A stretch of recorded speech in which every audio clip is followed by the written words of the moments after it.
Hey guys, Joey with Turtle Labs here, and on this episode we build a Flatland specific bike. So I can do cool tricks, or at least try to. Anyway, let's get into this build.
Well, I guess that wraps up this episode.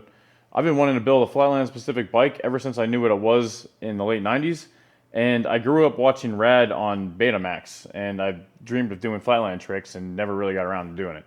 Back in the early 2000s, I started researching Flatland bikes, and the Ares brand always caught my eye because I always loved this sharp kink in the down tube and just the beautiful frames. This Ares DITA really hits most of the points I love, but the earlier Assura frame really did it for me. And if I can find one of those, I'll likely be swapping this frame out for one of those, but we'll see what happens. And if by some chance I win the lottery or come upon a bunch of money, I'll be buying a 1998 GT Show, which might be my most favorite bike of all time, but I'd have to sell a couple cars to buy one now. So maybe it's not in the cards for me. I don't know. This build started when I was on eBay looking at Flatland stuff, which I do periodically every now and again. Window shopping really. And then this DITA frame popped up for pretty cheap. And it was repainted once or maybe a few times. It looked pretty ugly, but I've got the tools to make it unugly. So I shot an offer to the seller and they accepted it. So cool, I got a frame, but now I need to get the rest of the components. I shopped around, got some used parts on eBay that struck my eye. I snagged some cheap tires locally and then some other parts locally. And then I went pretty cheap in some areas like the seat post and the pegs. I knew I could make the pegs look good with a little bit of Cerakote. I spent more money on the parts that I thought would be more important, like the Odyssey Evo brakes. I snagged the Odyssey flatware fork for pretty cheap at a local bike co-op. And for the handlebars, I just had to go with some extreme knee savers because I just love the look. And let's face it, I'm almost 40 now and I can use all the clearance I can get on this bike if I'm actually going to try and do tricks. The used tires I got look awesome on this bike, but they're 2.4s. And at the time this frame was built, that is just huge.